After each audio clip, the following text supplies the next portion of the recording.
bad enough you tried to stick us at that dreadful table, but now this creme brulee, it's just too brulee. Oh, well, I'm sorry, Mrs. Lord. I'm now Mrs. Lord Hayes.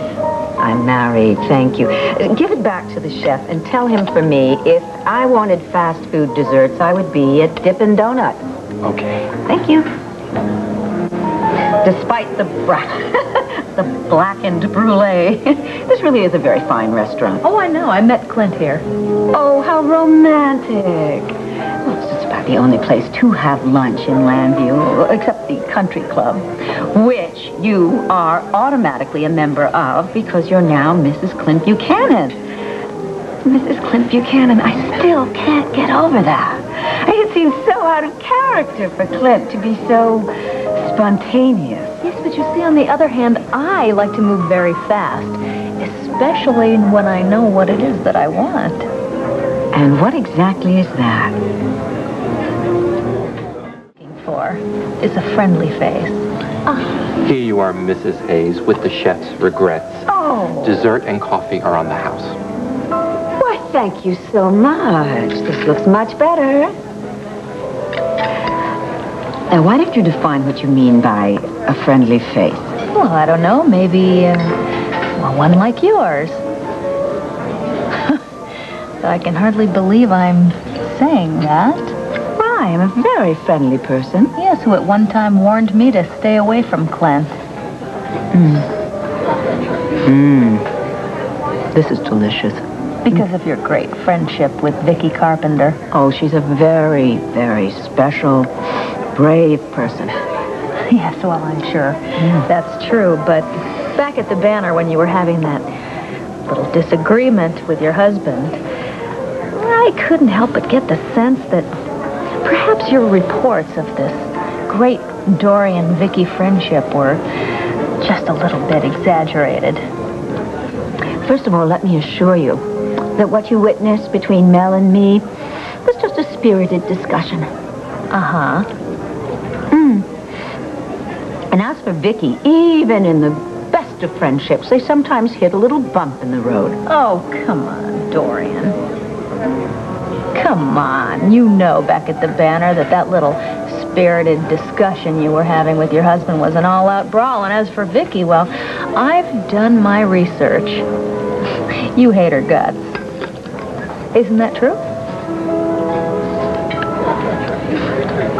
Okay. I wonder if the real reason we're sitting here together sharing my dessert isn't that perhaps there is just a little bit of trouble already in your marriage with Clint, and that has something to do with the aforementioned Vicky? I didn't think you were looking for a friend. No. You're looking for an ally, aren't you, in your war against Vicky?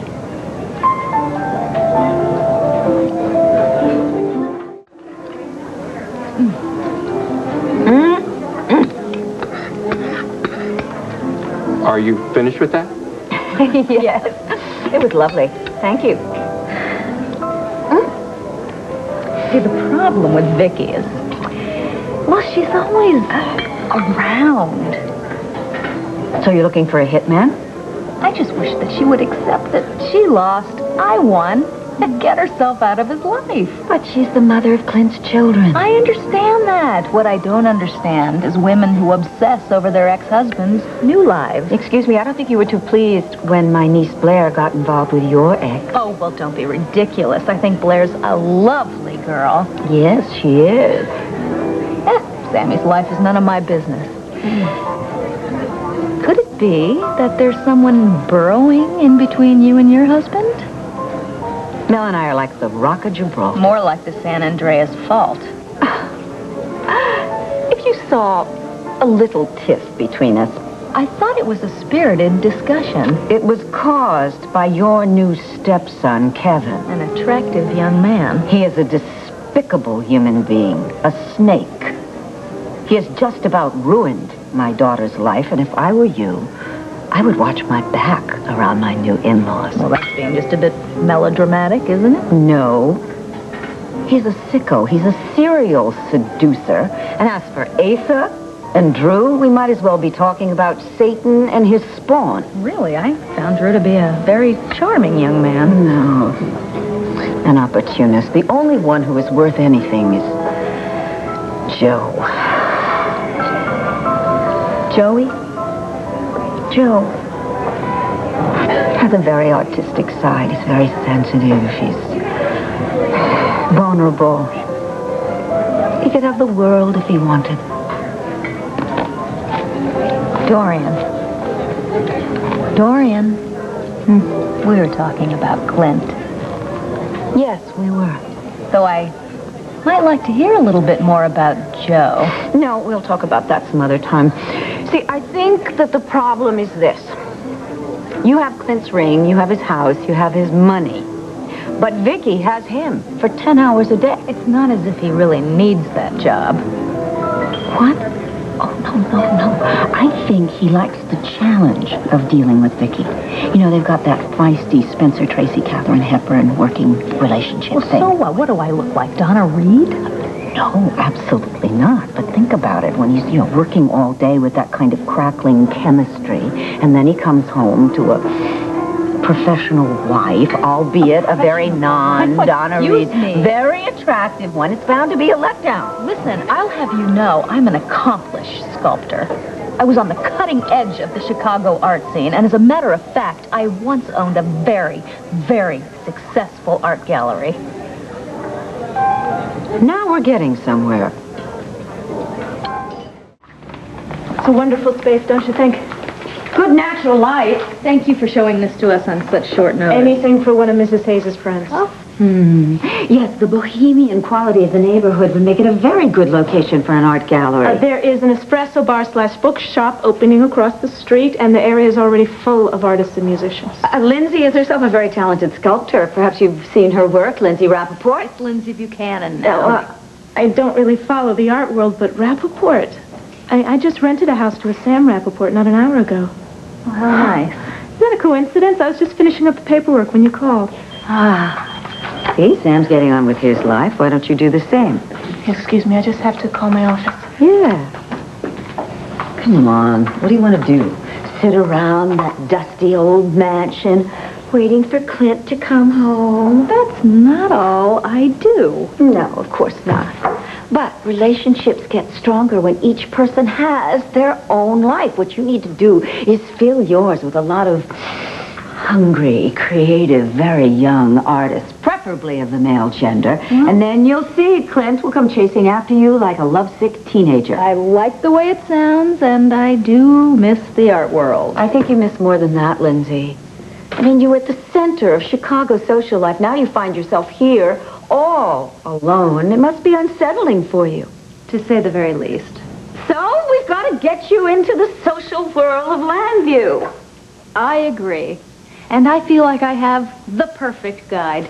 I just have one small little question. What's in it for you? What's in it for me? You know, that's a question I often get asked in my life. And your answer would be?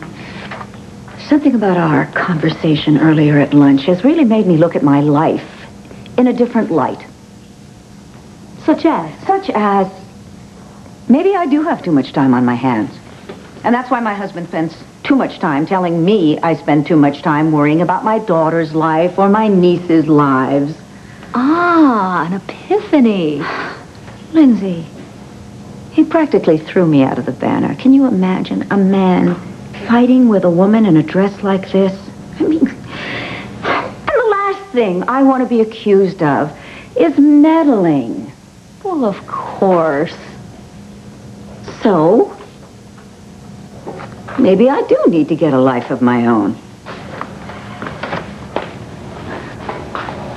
Are you suggesting some sort of partnership? An art gallery. Your expertise, my connections, Clint's money. How would Clint feel about us being business partners? What kind of terms are you on? The very best. Deal. Deal. June! June dropped some contracts. We are going in the art gallery business. Congratulations. The Lindsay Buchanan Gallery. Excuse me. This was my idea, and I believe we did use the expression partners. I was only trying to think of a name that would make Vicky's flesh crawl. Good instincts. But I can assure you that the Lord Art Gallery would do just as well. All right, then. The Buchanan Lord Gallery. How about the Lord Buchanan Gallery? What's wrong with that? Other than the fact that it sounds like it's owned by a stuffy Englishman? Okay, I see your point. Fine. The Buchanan Lord Gallery. Oh, I can't wait. We'll have invitations printed up for a gala opening. I will hand-deliver Vicky's invitation to her because I don't want to miss the expression on her face.